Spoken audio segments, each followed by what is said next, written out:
A warning to our viewers. What you are about to watch is a true story. The following program contains content that some viewers may find disturbing. Viewer discretion is strongly advised.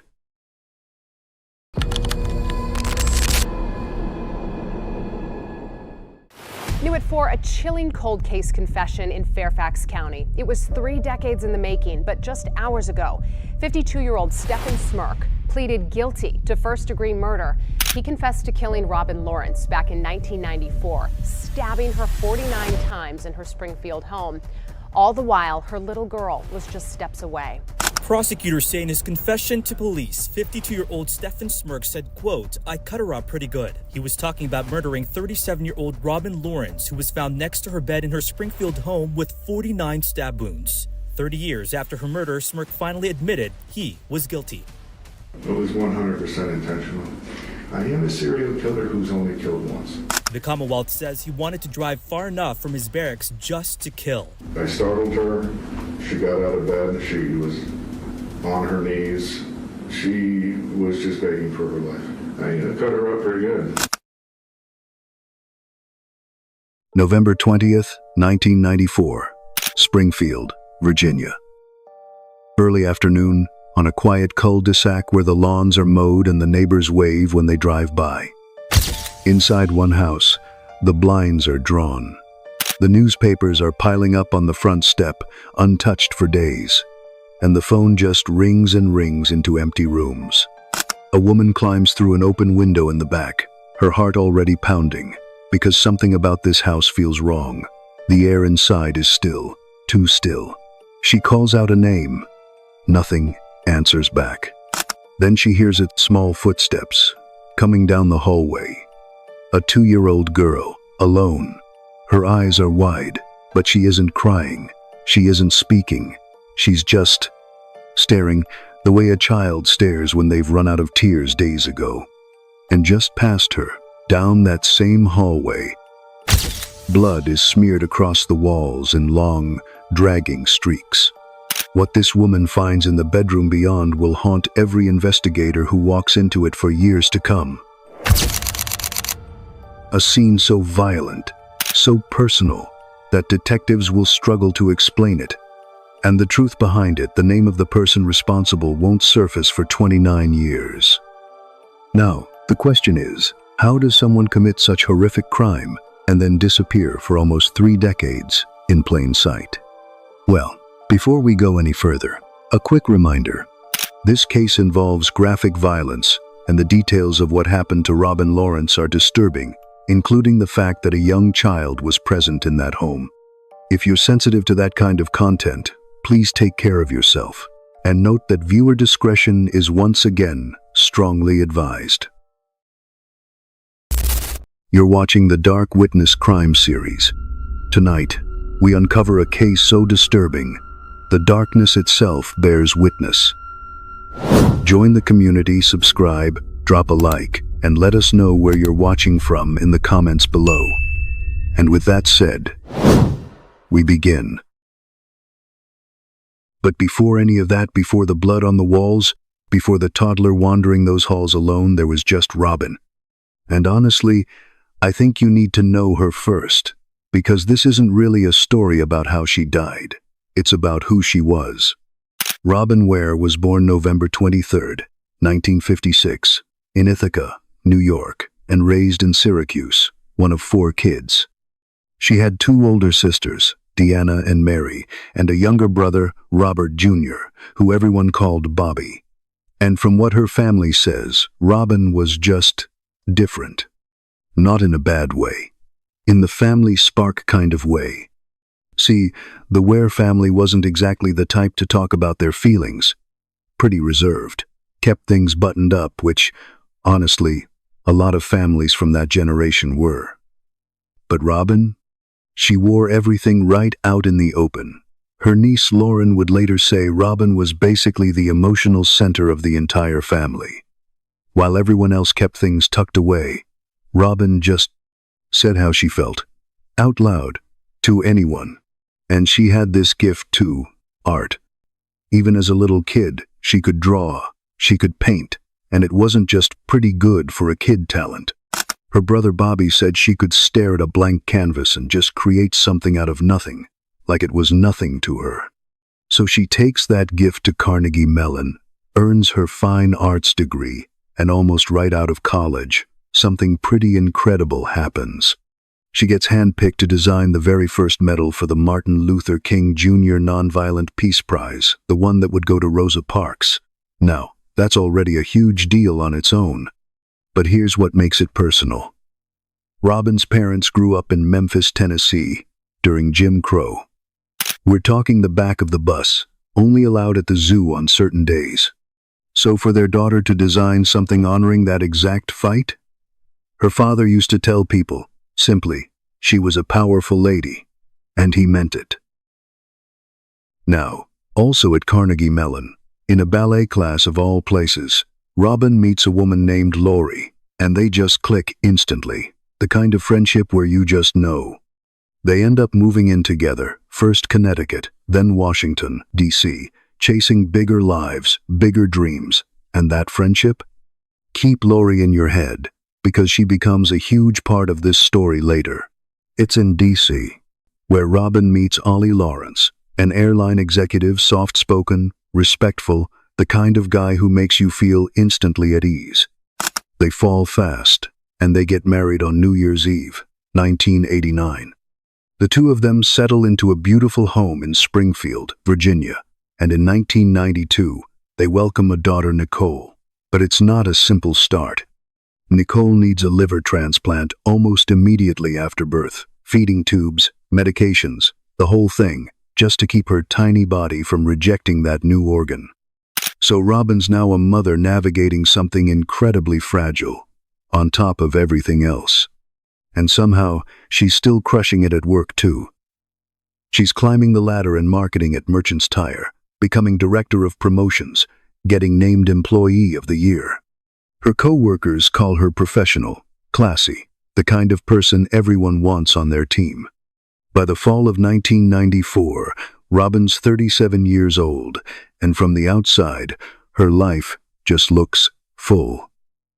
Working on the house, planning Thanksgiving, getting ready to turn 38 in just a few weeks. She had no idea who was out there.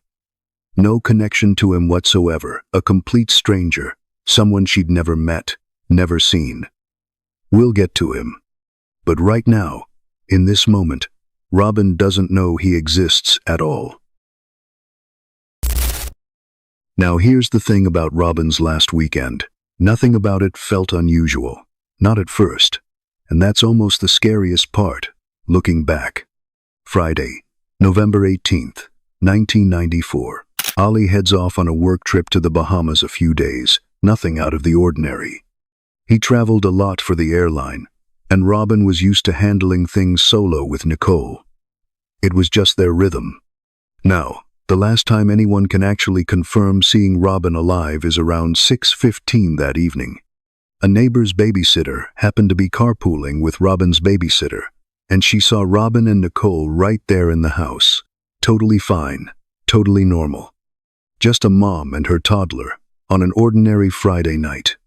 And then, nothing. Ollie starts calling that night to check in, like he always did. No answer. Okay, maybe she's busy. Maybe Nicole's having a moment. He tries again Saturday. Still nothing. And the line just keeps ringing into nowhere. Lori's calling too, because they'd been trying to plan something for Robin's upcoming birthday. Same thing, straight to nothing. No pickup, no callback, just silence on the other end of a phone that should have been answered. By Saturday night, Ollie's done waiting. He calls the Fairfax County Police himself, all the way from the Bahamas, just asking for someone to check on his wife and daughter. And what happens next is honestly infuriating. The dispatcher tells him because he's calling from outside the area, he actually has to go through the Bahamian police first, who then have to relay it back to Virginia. We're talking hours of bureaucratic back and forth, just to get someone to knock on a door. So Ollie does the only thing he can do. He calls Lori instead, and asks her to go check on Robin herself. So now you understand why nobody panicked right away. But you're about to understand exactly how it all came crashing down. Sunday, November 20th. Lori and her friend Carlin finally pull up to Robin's house, figuring they'll knock. Robin will laugh about a phone left off the hook, and that'll be that. Except the first thing they notice is the newspapers. Piled up on the front step, days worth, untouched. That's already strange, so they walk around back and that's when they see it. The screen on a window has been cut clean through, and the window itself is wide open. Carlin's the one who says, "We're going in." So they climb through. Inside, everything looks completely normal. Nothing knocked over, nothing out of place. They start calling out for Robin, for Nicole, and for a second nothing, just silence. Then they hear small footsteps. Nicole comes around the corner, and she's not crying, not reaching for them, just staring. Carlin scoops her up immediately, and Lori then starts walking down that hallway toward the bedroom, and that's when she sees it. Blood, smeared across the wall. She doesn't go any further. She can't. So, she turns around, runs back out that same window, and starts screaming for a neighbor to call 911. When police get there minutes later, they find Robin's body on the bedroom floor. The scene tells them almost everything right away. The phone cord sliced clean through, like someone made sure she couldn't call for help. And yet nothing's missing. Her purse is still sitting there, untouched. Her jewelry's still there. So this wasn't a robbery. This was something else entirely. And then there's the detail that really guts everyone on scene. Empty baby bottles and bloody tissues, placed gently near Robin's body. Nicole had been alone in that house for 2 days, doing the only thing she knew how to do for her mom. Investigators believe little Nicole had tried to clean the cut with tissue just like she had probably seen the adults do with injuries. The autopsy would later confirm just how violent this attack was. Close to 50 stab wounds, defensive wounds across her hands and arms where she'd clearly fought back, and a wound to her throat so severe it left investigators with little doubt this wasn't random. This was personal, frenzied, up close, and somebody still had to make a phone call that no one ever wants to make. Lori calls Robin's parents and tells her father, point blank, that his daughter is dead. And in the background, on that same call, you can hear her mother just scream. A sound Lori says she's never forgotten till today. Now, once that phone call's made, the investigation has to actually start moving, but first, this family has to bury her. Just 3 days after what would have been her 38th birthday, they hold Robin's funeral. Her injuries were so severe, they couldn't even have an open casket. Her family never got that final goodbye. So that chapter just closes, quietly, painfully, and then the real work begins. And like in pretty much every case like this, investigators start with the husband.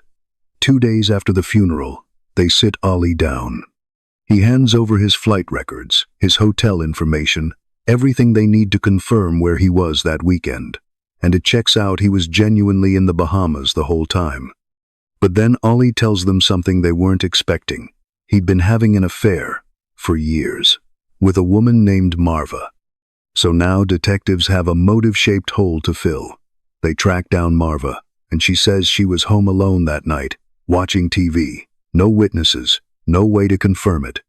So now you've got a husband who's technically out of the country, but maybe not out of the picture, and a mistress with zero alibi. That's enough to keep both of them under a microscope for a long time. So detectives bring Ollie back in, and this time, they don't ease into it. They look him in the eye and ask him directly, do you think Marva could have done this? Could the woman you've been with for years have had something to do with your wife's murder? And Ollie doesn't even pause. He says he cannot imagine anyone he knows being capable of something like this, including Marva. Now, that's either a man being completely honest or a man who simply can't let himself consider it. Either way, it's not enough to clear her. Not yet. Then there's also a second name that comes up. A local man with a history of peering into women's windows, right in that same neighborhood. Worth checking out, naturally, which they did. But here's the piece of evidence that actually mattered. There was a washcloth, found in Robin's bathroom, with blood on it. And it doesn't make sense because Robin never made it that far into the house. So whose blood is it? That washcloth gets sent off for DNA testing, which, remember, in 1994, was still a brand new science. We're talking results that take not weeks, but over a year to come back. And when they finally do, not a match to Ollie. Not Marva. Not the man with the window history. Whoever's blood was on that washcloth, it belonged to someone outside this entire circle of suspects. So, they upload the profile into CODIS, the National Criminal Database, hoping for a hit.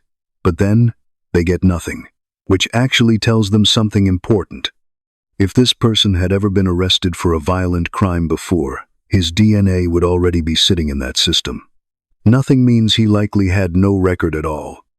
So now you've got a name attached to nobody, a profile with no face, and a family demanding answers that just aren't coming.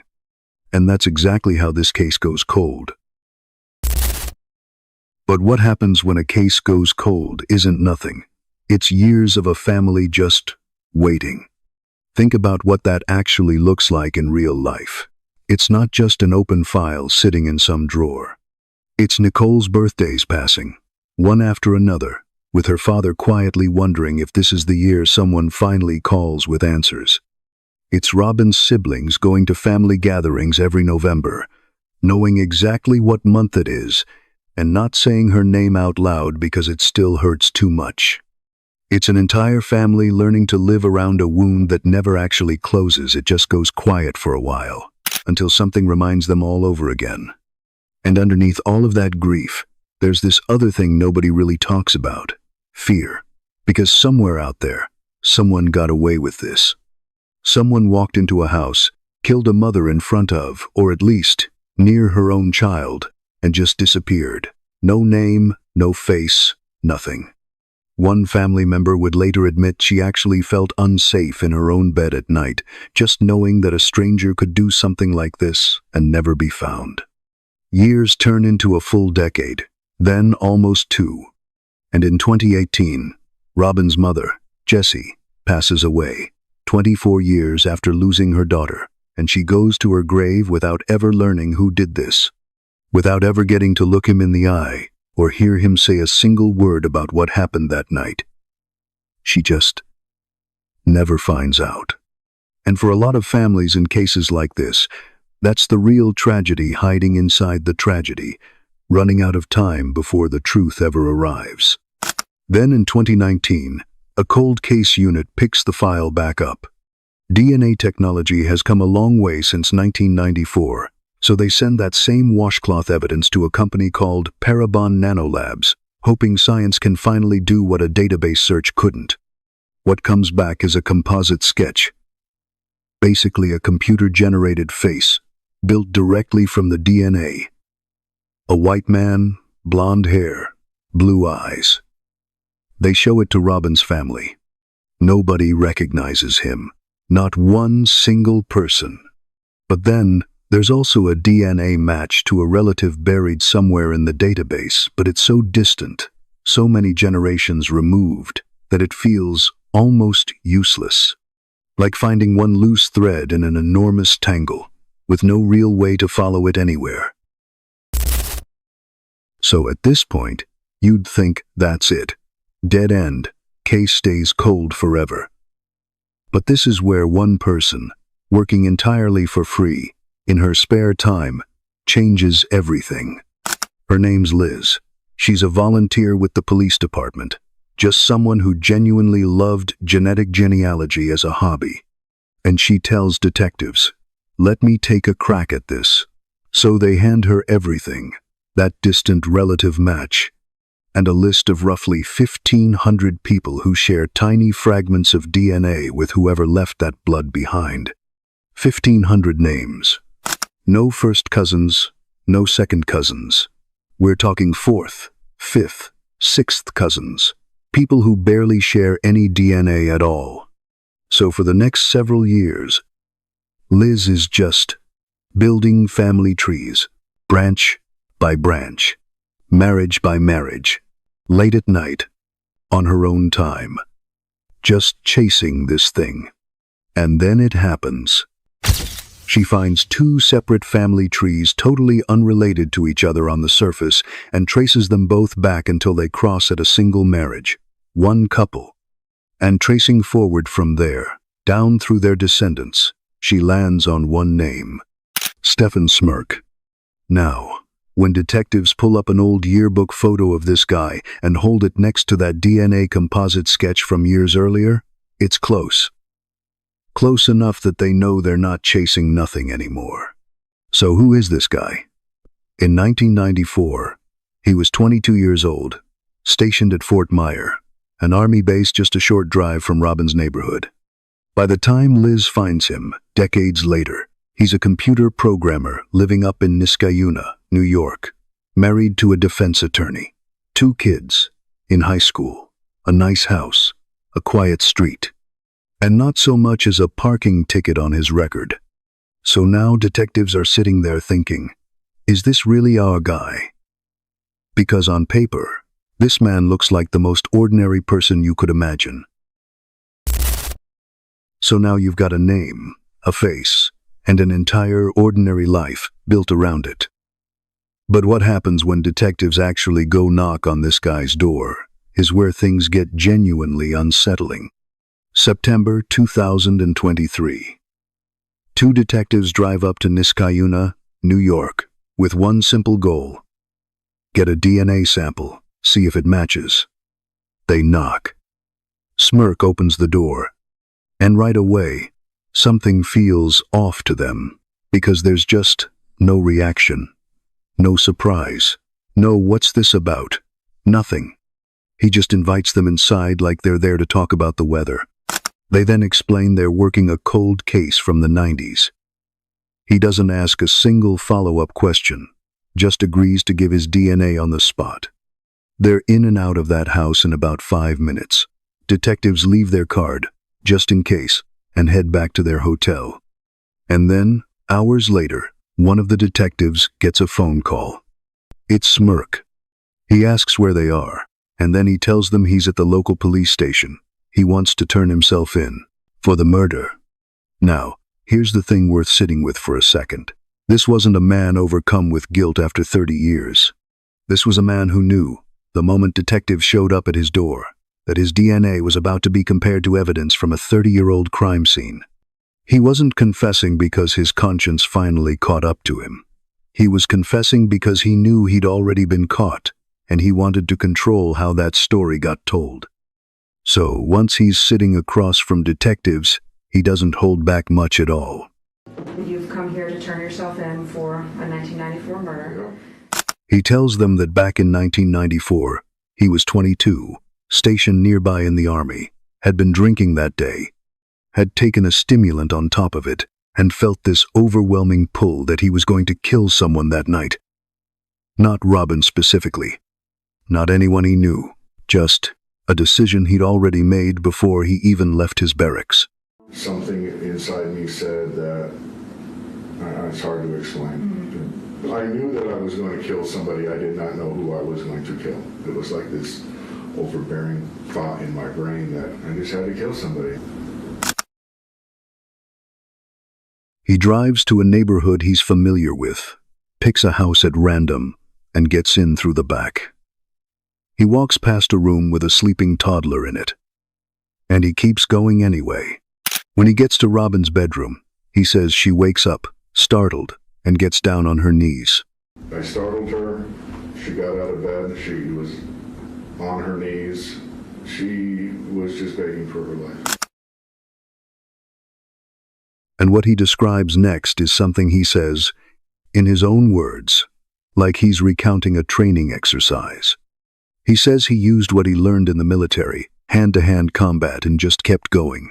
I did everything they taught me in the military, hand-to-hand combat. I cut her up pretty good. She clawed at my face. I had a little bit of a scar here. Did you ever go into her bathroom at all? I don't remember that. If I did go into the bathroom, it would have been to look at what she did to my face. Robin fought him, hard. She clawed at his face, hard enough to leave a mark, which is exactly why, decades later, his own blood ended up on a washcloth in her bathroom. Even in those final moments, she was fighting to survive, and fighting for her daughter down the hall. And when detectives finally ask him if he feels any remorse, what he says next is one of the more chilling lines you'll hear in a case like this. He doesn't say he's sorry for what he took from Robin, or from her husband, or from a little girl who'd spent 2 days alone with her mother's body. He says he feels bad that he did it, only because he knew, someday, it would cost him his own freedom. That's it. That's the remorse. How do I say this? I don't know you're recording. I don't feel anything for the family. I can't say that any other way. I feel bad that I did it because I knew someday my personal freedom would be affected. He goes on to call himself a serial killer who only killed once, and says that if it weren't for meeting his wife, having his kids, he believes he would have kept going. 5 days later, the lab makes it official. His DNA matches the blood on that washcloth, a 1 in 7 million chance it belongs to anyone else. After 29 years of silence, Robin Lawrence's killer finally has a name. And for her family, that name brings something that almost feels too small for what they've carried for 3 decades. But finding him is one thing. What happens next is where this story gets complicated all over again. Smirk gets indicted, and just a few months later, he takes a plea deal for first-degree murder instead of going to trial. And honestly, for Robin's family, that's a tough pill to swallow. They wanted a trial. They wanted to sit in that courtroom and look at him, and have the world hear exactly what he did. A plea deal takes that moment away from them. In March 2025, he's sentenced to 70 years. Under Virginia law, at the time of the crime, he won't even be eligible for parole until 2037, when he'd be in his 60s. For Robin's family, there's relief in finally having a name, finally having answers after 30 years. But relief and closure aren't the same thing. Nothing about this brings Robin back, and nothing erases the 2 days her toddler spent alone in that house. And speaking of that toddler, that little girl who once wandered those halls alone, completely unaware of what she'd lost, she's grown now. Nicole went on to graduate university, spent time abroad working as an au pair, and built a career in the hospitality industry. She's married now, living a full life of her own. The same little girl who couldn't speak, who didn't cry, who just stared, she actually made it through. And today, when Robin's family talks about her, they don't lead with how she died. They talk about her art, her warmth. The fact that, even now, looking at one of her paintings feels like looking at exactly who she was. At the end of the day, this isn't really a story about a cold case getting solved. It's about a woman who built a full, rich life. An artist, a wife, a mother, and had it taken from her in a few violent minutes by a complete stranger. But here's what I keep coming back to. Smirk got to tell his version of that night, on his own terms, in his own words, and it makes you wonder, was that actually the truth? Or just the parts of the truth he was comfortable giving us? Is there something he still hasn't said? I genuinely want to know what you think.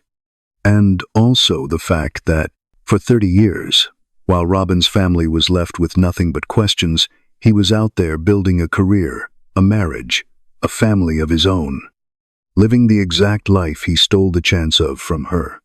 Would we really say justice was served here? Drop a comment and let me know. I love reading every of your opinions, and while you're there, drop an R.I.P. Robin below. It's your little way of honoring her. And if you think more people should hear her story, go ahead and share this video. That's how cases like hers stay remembered. Thanks so much for watching, Make sure you're subscribed so you don't miss the next one. I'll see you there. For now, let's talk in the comments.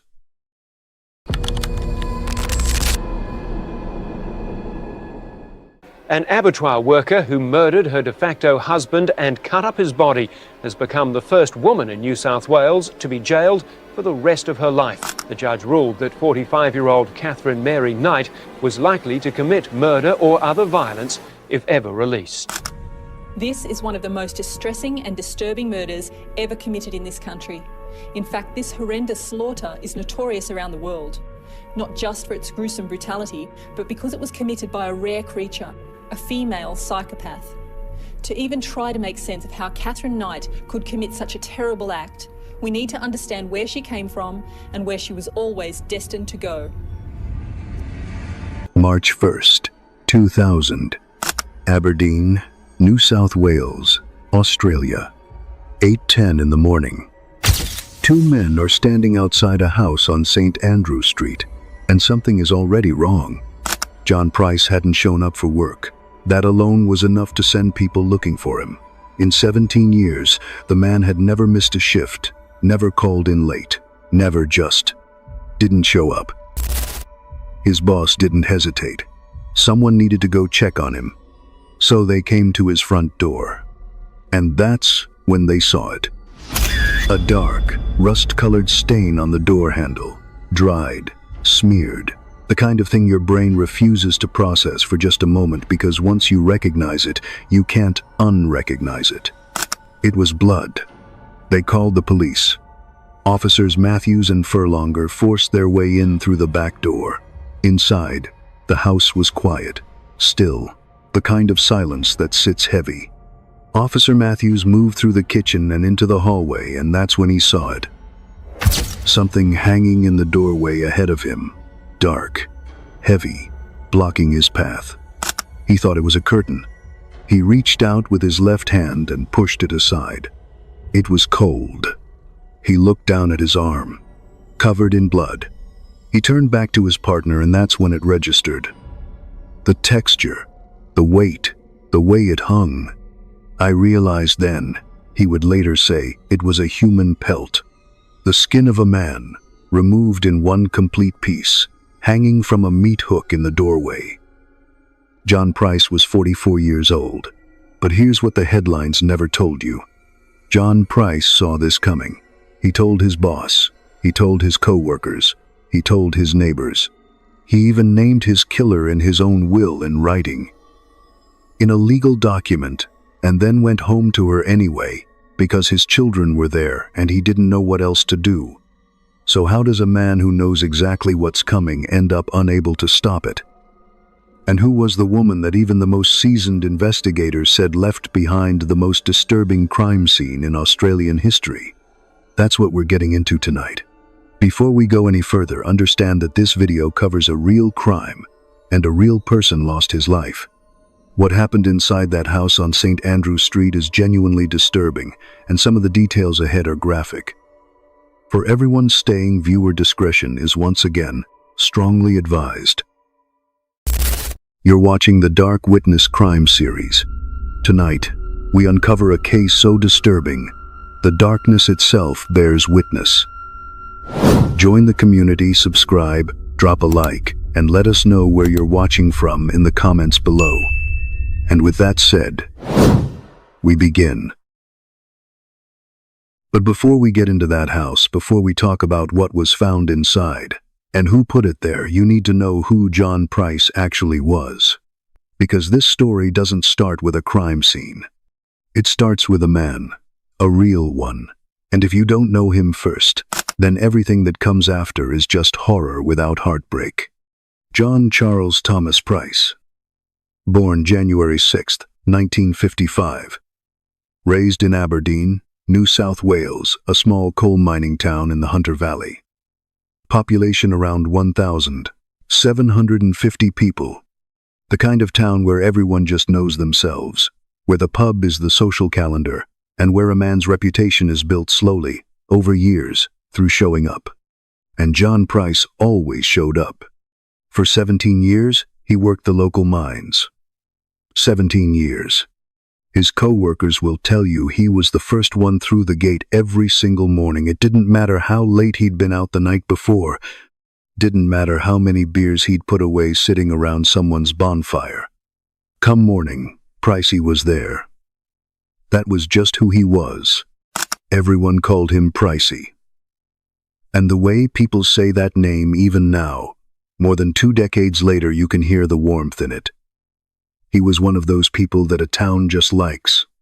Not because he was flashy or loud, but because he was solid, dependable, the kind of bloke who'd help you move house on a Saturday and not mention it again.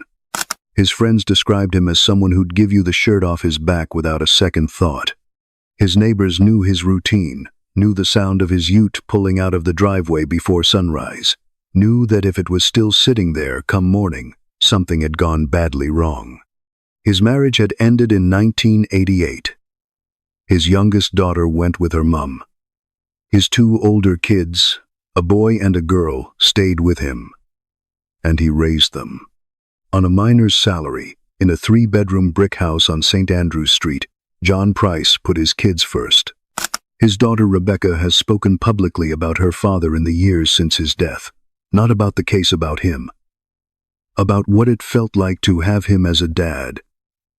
She described a father who was present, who showed up, who had one piece of advice he gave her over and over, in good times and in hard times, like it was the only wisdom that really mattered. Just be happy. That was his whole philosophy. That was Pricey. Not a complicated man. Not a man who needed much. Cold beer after a long shift. A bonfire in the yard. His kids close by.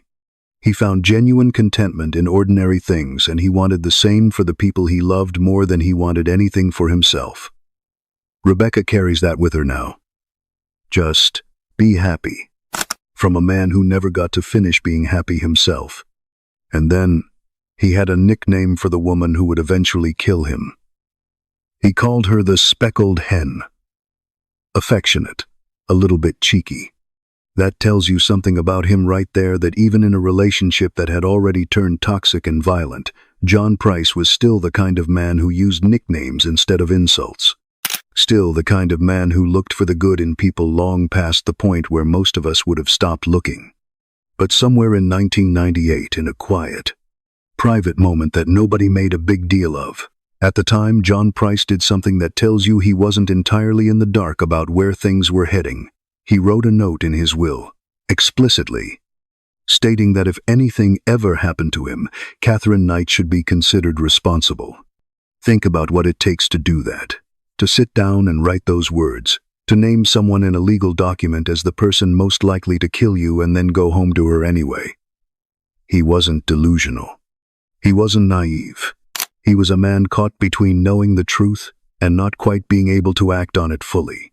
Between loving his kids enough to stay and being afraid to leave. Between hoping things would change and quietly, privately, preparing for the possibility that they wouldn't. That note existed, sitting in a will, waiting. That's who John Price was.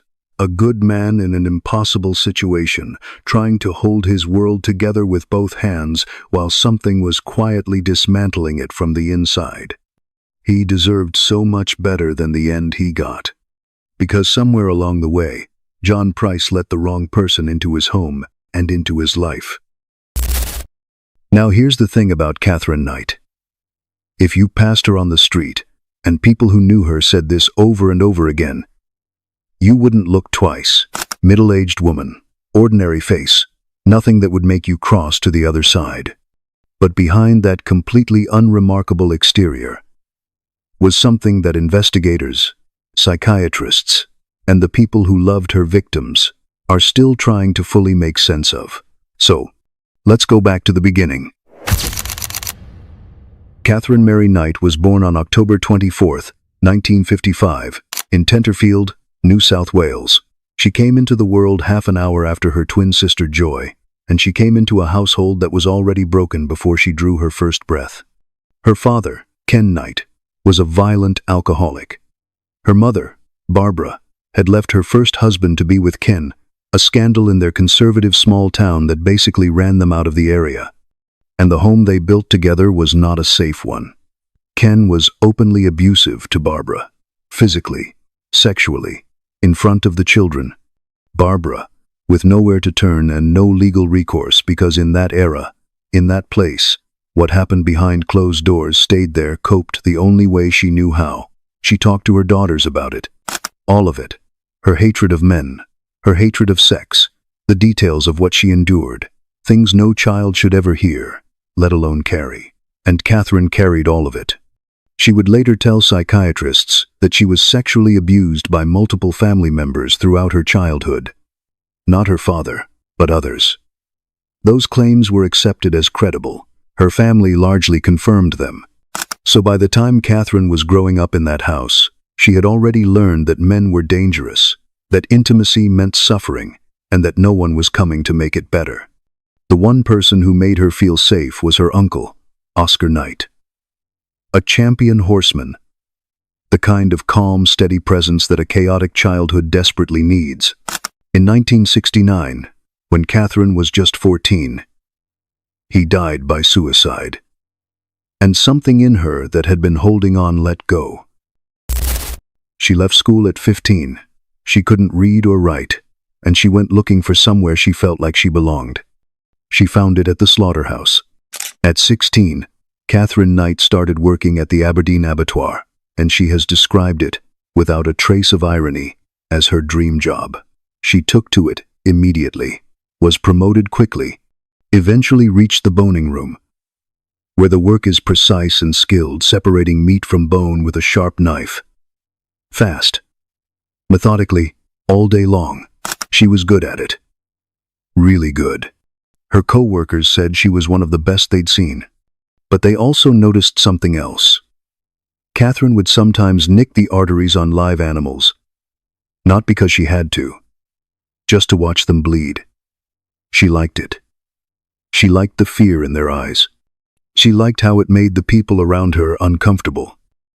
She was eventually given her own set of professional butcher's knives. She took them home every night. And she hung them above her bed, so they'd always be handy, she said, if she needed them. Let that sit for a second. Now, Catherine went through several serious relationships before she ever met John Price, and every single one of them followed the same terrifying script. Her first husband, David Kellett, woke up on their wedding night to find her hands around his throat. She was furious. He'd fallen asleep after managing intimate relations only about 3 rounds. Meanwhile, she'd been told by her mother that hers was 5. So, she'd probably wanted more. When Kellett eventually left her for another woman, she was hospitalized with postnatal depression. The doctors treated her, stabilized her, and released her. But then, she went straight to the railway line. She placed her 2-month-old daughter Melissa, her own baby, directly on the tracks. Then she walked away. A coal train was due through any minute. She knew that. She left anyway. It was a local man, known around the district simply as Old Ted, who happened to be foraging nearby and heard the baby crying. He reached her with minutes to spare. By all accounts, possibly seconds. The train came through shortly after. Think about what that means. This wasn't a woman in a dissociative episode who didn't understand what she was doing. She chose those tracks. She chose that moment. She walked away from her own child and let fate decide. She was taken back to hospital, but yet she signed herself out the next day. Days later, she slashed a neighbor's face with a knife, took the woman's family hostage, and demanded to be driven to Queensland to find Kellett so she could kill him. When police finally cornered her at a service station, she had a young boy by the shirt with a knife at his throat. She was admitted to Morisset Psychiatric Hospital and told the nurses, completely matter-of-factly, that she had also planned to kill the mechanic who had repaired Kellett's car, because fixing that car had helped him leave her. In her mind, that made him complicit. That is the logic Catherine Knight operated by, and she operated by it consistently, for decades.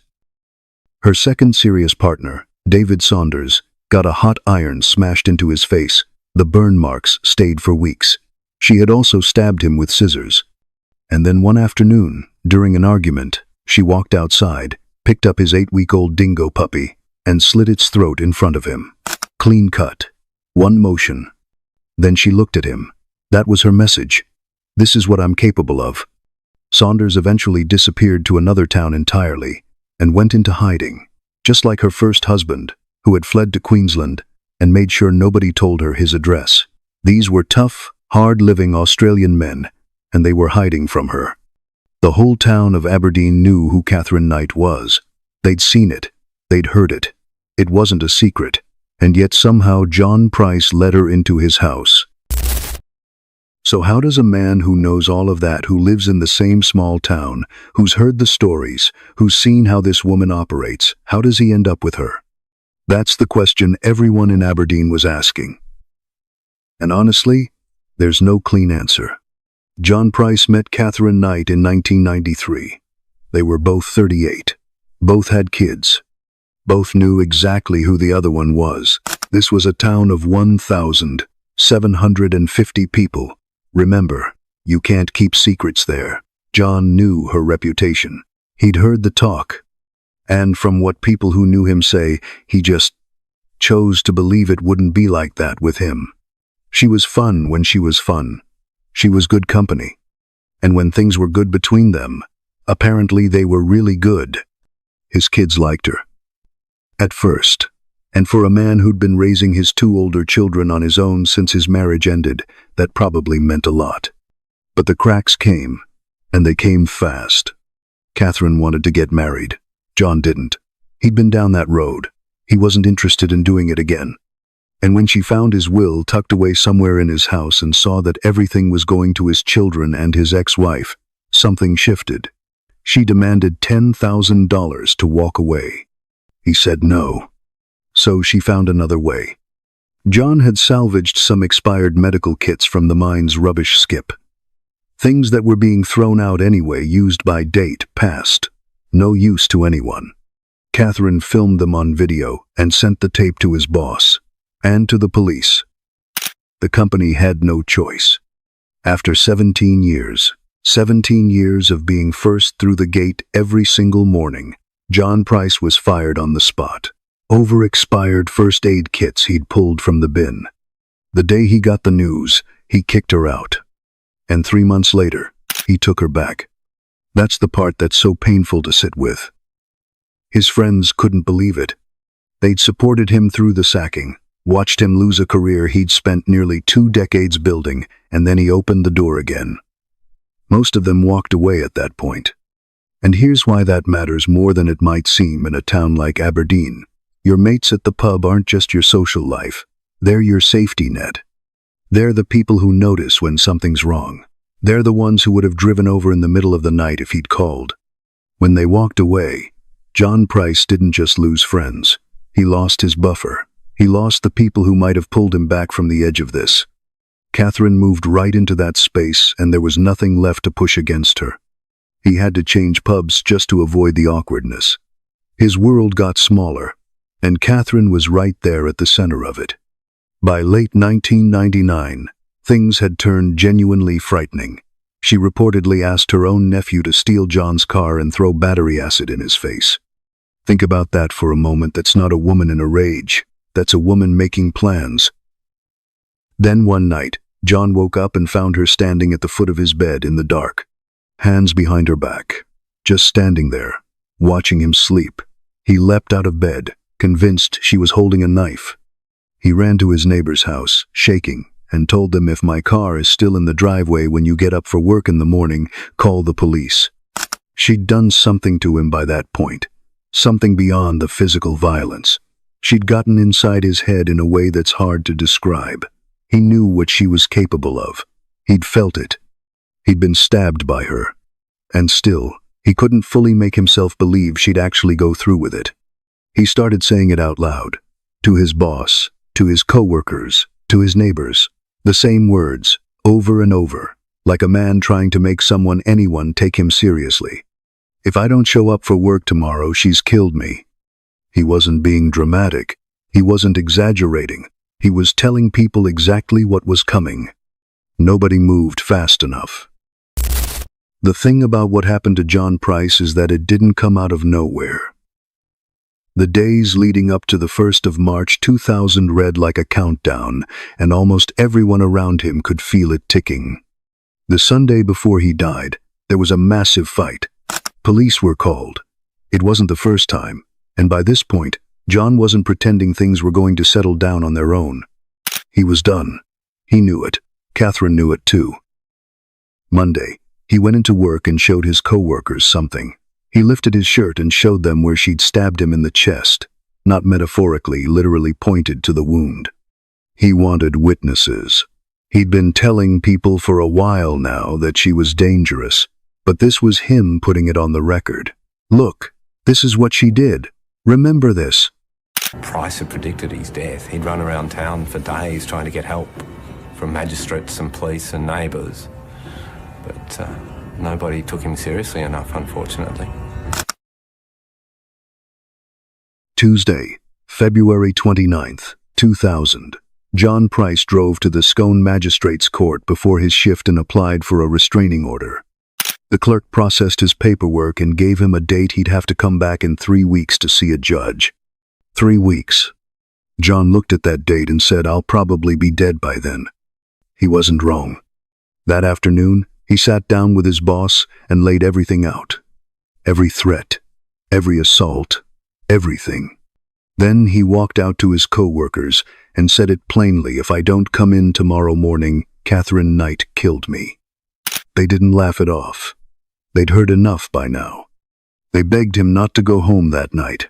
Stay somewhere else. But John told them the same thing he'd told his neighbor weeks earlier. The same thing that makes this whole story so heartbreaking. "If I don't go home, she'll go after my kids." That was his calculation. His life or his children's safety. And he chose what any father would choose. What John didn't know, what he had no way of knowing, was that while he was at the courthouse that morning, Catherine was already moving. And what she was doing tells you everything you need to know about how long she had been planning this. She went shopping and bought black lingerie. Then she drove to her daughter Natasha's house with a video camera. She sat with her children, hugging them, kissing them, and she talked on camera about the things she owned, what was hers, what she wanted them to have one day. Investigators who later watched that footage described it as a crude will. Catherine never called it that. She never said out loud what it was, but she held her children on camera and said, "This is mine, don't let anyone take it from you," and then she drove away knowing she was never coming back to them as a free woman. She had already said goodbye. She just didn't tell them that's what she was doing. And she'd already arranged for John's children to be out of the house, sent to a friend's for a sleepover earlier that day. The house would be empty when she arrived. John came home from work that evening, found the house quiet, and did what he'd been doing his whole life. He went to his neighbor's place, had a few beers, talked for a while. Just a normal Tuesday night, the way it could have been every night if things had been different. Then he went home around 11, got into bed, and fell asleep. He had no idea she was already on her way. Now here's what happened inside that house. And I want to be straightforward with you. Some of what I'm about to tell you is genuinely disturbing. I'm not going to sensationalize it, but I'm not going to look away from it either. Because John Price deserves to have his story told honestly, and the full truth of what happened to him is part of understanding exactly who Catherine Knight is. She arrived around 11:30 that night, let herself in with her key, sat down and watched a bit of television. Then she had a shower, put on the black lingerie she'd bought earlier that day, and climbed into bed next to a sleeping man who had no idea what was coming. She woke him up.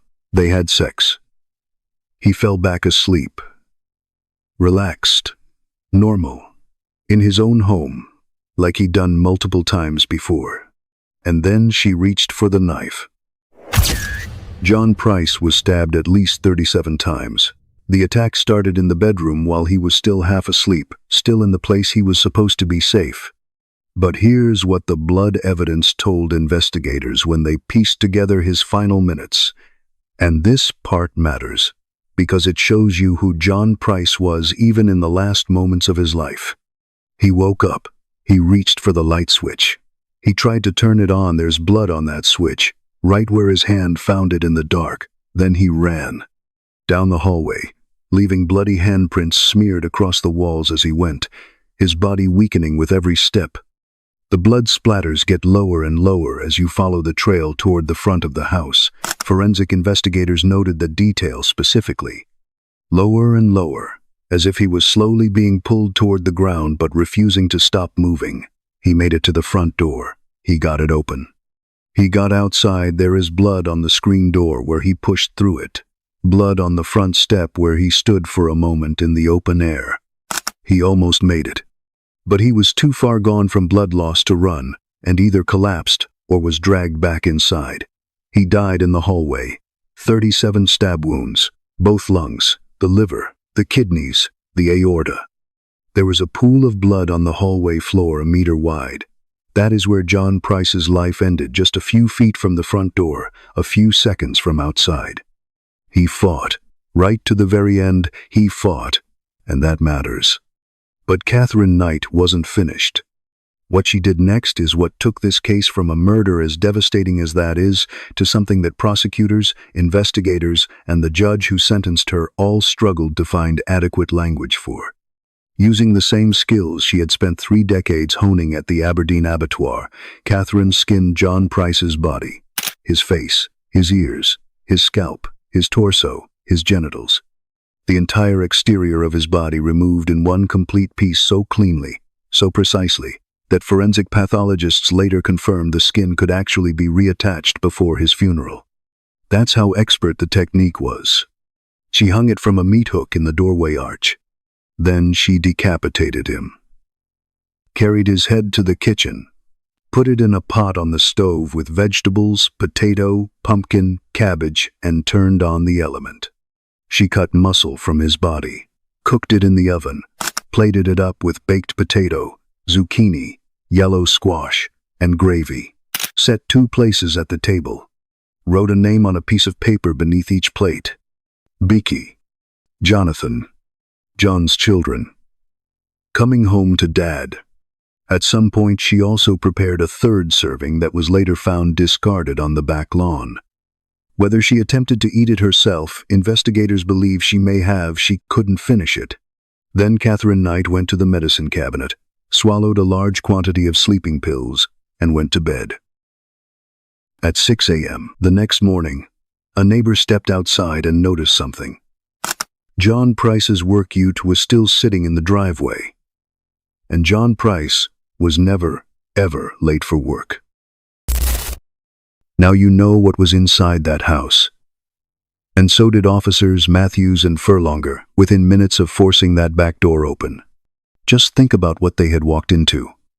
They came for a welfare check on a man who hadn't shown up for work. What they found was something that veteran detectives, forensic investigators, and crime scene technicians, people who had spent careers looking at the worst things human beings do to each other, all said was unlike anything they had ever seen. Or have seen since. The skin hanging in the doorway, the pot on the stove, the 2 plated meals sitting on the dining table, still warm, name cards resting beneath each one, and at the end of the hallway, snoring softly in her black lingerie, Catherine Knight, surrounded by empty pill bottles, not a single scratch on her. Detective Sergeant Bob Wells was the lead investigator. He's spoken about that morning in the years since, and the weight of it has never left him. He described walking in and seeing the pelt hanging there, John Price's decapitated and skinned body on the lounge floor. His head in the pot. Slices of flesh baked in the oven. I walked inside, he said, and nothing could prepare you for what you were about to see. I just couldn't believe that one human being, either male or female, of our species could carry out such a calculated offence or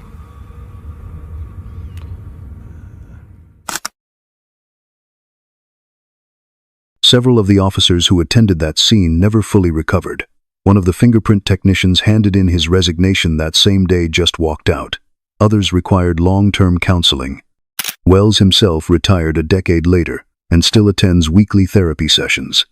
His diagnosis: severe, chronic post-traumatic stress disorder. He has said, "It is never going to go away. You just learn to manage it." One officer told an interviewer he didn't eat meat for 3 months. Meanwhile, Catherine had been rushed to the hospital, unconscious. She was out for 5 days, and when Detective Wells finally got to sit across from her in an interview room, she was calm, cooperative, and completely blank on the events of that night. Couldn't remember a thing, not the stabbing, not what came after. Total amnesia, she said, from the moment they went to sleep. But here's what she could remember. She could recall exactly which medications she'd taken that night. The names, the dosages, the amounts. She remembered all of that with perfect clarity. You recall Pricey being in the bed? I can't remember anything. So, she was saying the amnesia was surgical. It covered precisely everything that could convict her, and nothing else. And then her own brother came forward. He told investigators that 3 weeks before the murder, 3 weeks, Catherine had sat down with him and told him exactly what she was planning to do. She was going to kill John Price. And she was going to get away with it, because she'd make herself look crazy. Those were her words. Reported to police by her own family. "Let that land for a second," she had told someone. She had rehearsed it out loud, and she had calculated, correctly, that a history of mental health admissions would give her cover. She was charged with murder in March 2001 and pled not guilty. So, the trial was set for October 15th. When that day arrived, Justice Barry O'Keefe looked out at the 60 prospective jurors assembled in the Supreme Court of New South Wales and did something almost unprecedented. He told them honestly, "The photographic evidence in this case is unlike anything this court has seen. If anyone needs to step down, now is the time." 5 stood up and left immediately. Then the witness list was read aloud, the names of the people who would take the stand and describe what had been found inside that house. Several more quietly got up and walked out without a word. Think about what it means that a judge felt he had to do that. That the evidence was so severe, so far outside what a person should be asked to absorb, that an opt-out had to be offered before the proceedings even began. The jury that remained was impaneled. Witnesses were prepared. The case was ready to go. And then on the 3rd day, Catherine's lawyers approached the bench. The court adjourned overnight. Justice O'Keefe ordered an immediate psychiatric assessment, because what he'd been told was coming had to be handled carefully. The next morning, Catherine Mary Knight stood up and changed her plea to guilty. No explanation, no statement, no apology, just guilty, and then silence. To this day, no reason has ever been given for the change. The jury was dismissed. John's son Jonathan, speaking publicly afterward, said the family was relieved a jury had been spared the graphic details, but he added something quietly devastating. "It's not going to change what's happened," he said. "It's a pity she didn't say it 12 months ago. Nobody knows the extent of what she did. Nobody knows the extent." From the man's own son, more than 2 decades later, that sentence still hasn't been answered. 3 psychiatrists assessed Catherine in the period that followed. All 3 reached the same conclusion. She had borderline personality disorder, documented, real, and a product of genuine trauma. But she was sane. She had understood exactly what she was doing.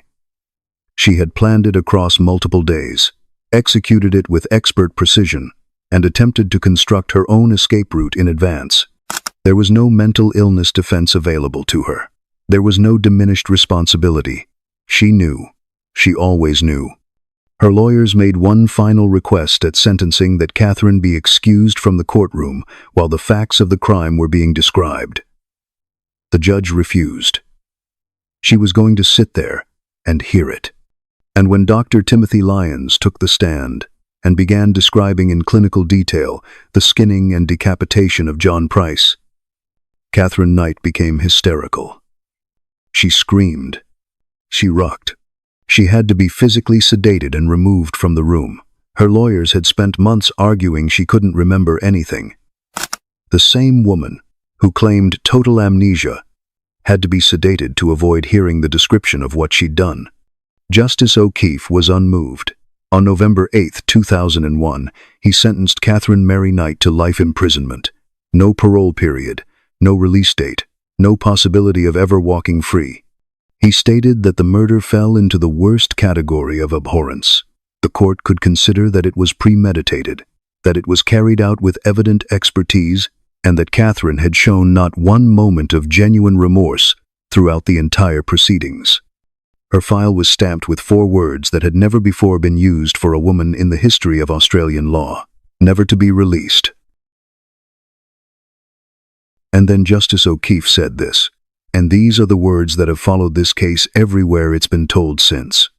The last minutes of his life must have been a time of abject terror for him, as they were a time of utter enjoyment for her. That sentence has echoed through this case for 25 years. So has everything else that was left unresolved. So what happened after the gavel came down? What does life look like for the people left behind when something like this tears through a small town? For John's children, there was no clean moment of closure, no version of this that made sense or settled gently. His daughter Rebecca found out what had happened to her father the way no child, no matter their age, should ever find out. She read it in a newspaper. The details, all of them, right there in print. She has said publicly that she laid on the floor for hours afterward, unable to move, unable to process it, just completely undone. I just asked my mum if it was true. She said yes. I just laid on the floor for about 3 hours and couldn't move. I was just so sick. I was just so sick. Just wanted to vomit. I just, couldn't believe it. And honestly, how could she not be? John's kids have spoken about their father with so much love and so much grief in the years since. They've talked about what they lost, not just the man himself, but the ordinary future they should have had with him. Sundays, phone calls, grandchildren he'll never meet. His daughter said his whole thing in life was just telling the people around him to be happy. I don't know, for some reason, I just can't seem to hate her. I can't feel the hate. But a lot of my friends have always said to me that's a good thing. That's a lot of my dad inside me, because Dad was how Dad was. He didn't hate anybody, and he used to say to me, babe, just be happy. Just be happy, just be happy. That was his message. That was pricey. Catherine attempted to appeal her sentence in 2006. She argued, and you can't make this up, that life without parole was too severe a punishment for what she'd done. The court dismissed it almost immediately. Justice Peter McClellan wrote in his judgment that this was an appalling crime, one he described as almost beyond contemplation in a civilized society. There was no softening of that position. There never has been. Today, Catherine Knight is in her late 60s. She's been at Silverwater Women's Correctional Centre in New South Wales for over 2 decades now. And here's the part that's somehow the strangest detail in this entire story. The other inmates call her Nana. She's considered one of the most popular women in the prison. Active, social, involved in everything. Prison officers have confirmed she's never given a cellmate. She's never left unsupervised. And she is never, under any circumstances, allowed anywhere near the kitchen or near knives. She has never expressed remorse, not publicly, not to investigators, not to John's family. To this day, she has declined every interview request, every invitation to speak. The full truth of what happened inside that house on the night of the 29th of February 2000, her version of it, she's taken that with her, and she intends to keep it. And there's one more detail that has never been explained, and probably never will be. At 2:30 in the morning, after John Price was already dead, Catherine drove 15 minutes to a Muswell Brook ATM and withdrew $1,000 from his bank account. 2 withdrawals of $500, minutes apart. That money was never found. Nobody knows where it went. Nobody knows why she needed it, or what she planned to do with it, or whether it was part of something larger that the investigation never fully uncovered. It's just gone. Like so much of the truth in this case, a detail that sits at the edge of everything we know and refuses to resolve. Detective Bob Wells, the man who sat across the interview table from her, who walked through that crime scene and spent years carrying it, he still attends therapy weekly. 25 years on. He has said the PTSD is never going to go away. You just learn to live alongside it. I'd have been tempted to visit Catherine Knight in prison. I've spent most of my time through treatment trying to forget about the actions of Catherine Knight, basically. Aberdeen, New South Wales, a town that used to be known as the birthplace of the blue heeler cattle dog, one of the most iconic animals in Australian history. That's what Aberdeen was. That's what people knew it for. That's not what they know it for anymore. And at the center of all of it, the reason any of us know this town's name is a man named John Price, 44 years old, a father, a friend. The first one through the gate every single morning. He went home that night because he was terrified of what she would do to his kids if he didn't. That was the last decision he ever made. And here's the thing that stays with you long after you've learned everything there is to know about this case. John Price did everything right, everything they tell you to do. He documented the abuse. He told his boss. He told his co-workers. He told his neighbors. He told them all the same thing, over and over, in plain language, with no ambiguity whatsoever. He went to the magistrate's court and filed for a restraining order. He did all of it. And the system told him to come back in 3 weeks. He didn't have 3 weeks. There are cases where you look back and think, nobody saw this coming. Nobody could have known. This isn't one of those cases. Everyone knew. The whole town knew. His friends knew. His family knew. The people he worked with knew. He knew. And he still couldn't get out from under it in time, not because he didn't try, but because the mechanisms that were supposed to protect him simply didn't move fast enough.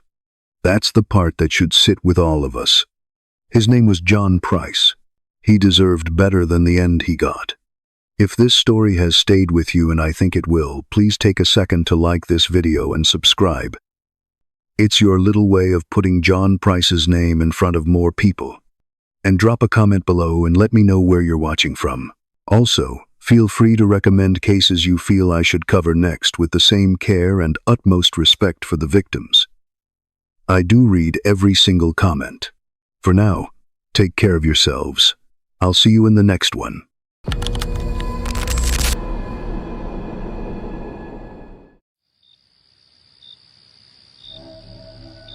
July 14th, 2012. Clearwater, Florida, 3:30 in the morning. A man walks into his townhouse. His roommate had left the club hours ago. She should be home by now. Asleep. Getting ready for the big day tomorrow. He calls her name. Silence. The living room is still. Her belongings are scattered everywhere. Boxes stacked and ready to go. Everything packed for the move scheduled in just a few hours. He walks upstairs. The bathroom door is closed. He pushes it open, and that's when he sees it. Blood. On the walls, on the floor, pooled across the tile, smeared on the shower curtain, splattered on the broken toilet seat. She's lying there. Eyes open. Staring at nothing. Wearing only a bra. A single stab wound in her upper left chest. He's on the phone now, screaming. The 911 operator is trying to keep him calm, trying to walk him through CPR. 911, is this a police, fire, or medical emergency? Medical. Tell me what happened. I just came home. My roommate, we went out together. She came home a while ago, and she's not moving. Okay, so she's unresponsive? Completely. Okay, what do you mean by that? I mean, she's got blood all over her. There's no response from her. Like, her eyes are open, and they're dilated. Is she breathing? No, there's nothing. You can't see her breathing at all? No, that's just nothing. Listen carefully. I need you to place the heel of your hand on the breastbone in the center of her chest. Okay? Put your other hand on top of that hand. Now listen carefully. You're going to pump the chest hard and fast, at least twice per second. We're going to do this 600 times or until help can take over. Okay. All right, I'm going to count with you. 1, 2, 3, 4. 1, 2, 3, 4. 1, 2, 3, 4. Count out loud. His hands are slipping in her blood. He's begging her to breathe, I'm not scamming. Just keep going, okay? The paramedics are counting, coming as fast as pushing, they can. praying. But she's already gone. This is 29-year-old Adrienne Robert. In 12 hours, she was supposed to move into a new home with the man she loved. The man who was planning to propose on her 30th birthday.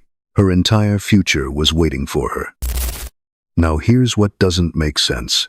What the first responders see when they arrive. Her feet. The soles of her feet are destroyed, torn open, cut, beaten. The kind of damage that only comes from running, hard, far, on bare pavement. A witness had seen her earlier that night. Running down the street in a dress.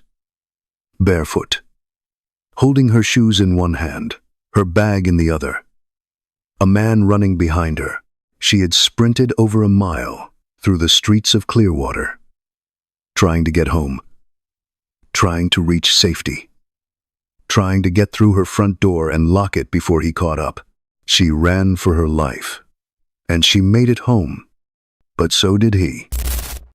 Before we continue, please be advised that this case involves disturbing details of violence, sexual assault, and the death of a 29-year-old woman who was a girlfriend, a daughter, a friend, a young woman who was hours away from the beginning of the best chapter of her life, and the stranger who chose her as his victim on what should have been an ordinary night out. What you're about to hear is a real crime that devastated a real family. Some viewers may find this content deeply upsetting. Viewer discretion is once again strongly advised. Welcome to the Dark Witness Crime Series. Tonight, we uncover a case so disturbing, the darkness itself bears witness. Take a moment to hit subscribe, drop a like, and please let us know where you're watching from in the comments below. And now, we begin. But before we get to what happened that night, you need to know who Adrienne Robert actually was. Not what she did, not where she worked, who she actually was as a person. Because that is the part that makes this case impossible to forget. Adrienne was born on January 4th, 1989, in Brunswick, Maine. She grew up in a close, tight-knit family. Her dad, Mark, her mom, Lori. The kind of family that stayed connected no matter how far life took you. And life took Adrienne far. Her mom described her as a little firecracker from the youngest age. Unmatched energy, that laugh, that smile. Lori would tell reporters afterward, she had a smile on her face from when she was born. She was just, you knew she was special. That wasn't grief talking. That's what everyone said. Unprompted. Every single person who knew her. Her dad, Mark, put it simply when he spoke to reporters after the trial. Everyone we talked to said she had a smile that just made everyone smile. They described her as profoundly amazing. That's not a grieving father exaggerating. That's what her co-workers said. Unprompted. Profoundly amazing. She graduated from Leavitt High School in 2001, then the University of Maine at Augusta in 2005. She started her career the way a lot of creative people do, head down, learning the craft, working as a page designer at the Sun Journal newspaper in Maine, building the eye, building the discipline. But Maine wasn't the whole story for her. She had bigger plans. In 2007, she packed up and moved to Clearwater, Florida, and she hit the ground running. By 2009, she was e-commerce manager at the Hilton, then director of catering and marketing. Real roles, real pressure, real responsibility. And then she made the boldest move of all. She stopped building other people's visions and started building her own. She launched Splatter Concepts Incorporated, her own graphic design company, built from nothing, owned entirely by her. Think about what that takes. To leave the security of a steady career, bet on yourself, and build something from scratch. That was Adrienne. At home in Clearwater, she shared a townhouse with her roommate, Jay. Good friends. Easy, genuine friendship. The kind of living situation that actually works because you genuinely like each other. And then there was Justin.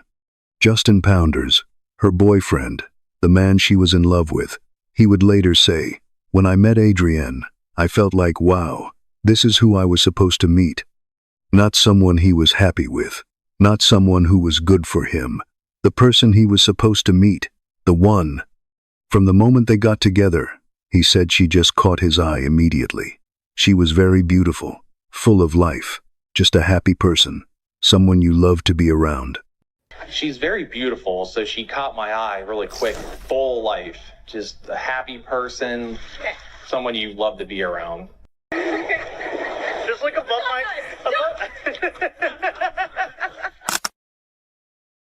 They had recently found a place together, an apartment of their own, a real next step coming soon. And here's the detail that will stay with you. Justin had already sat down privately with Adrienne's father, Mark, and told him his plan. He was going to propose to her on her 30th birthday. He had it all thought out. The ring, the moment, the question. Her entire future was lined up and ready to go. So, on the 13th of July 2012, Adrienne woke up electric. Moving day was the next morning. The boxes were packed. The new chapter was hours away. She called Justin that evening to check in. He was at the new place, sorting things out, getting everything ready. He told her to go out and enjoy herself. So she and Jay decided to make a night of it.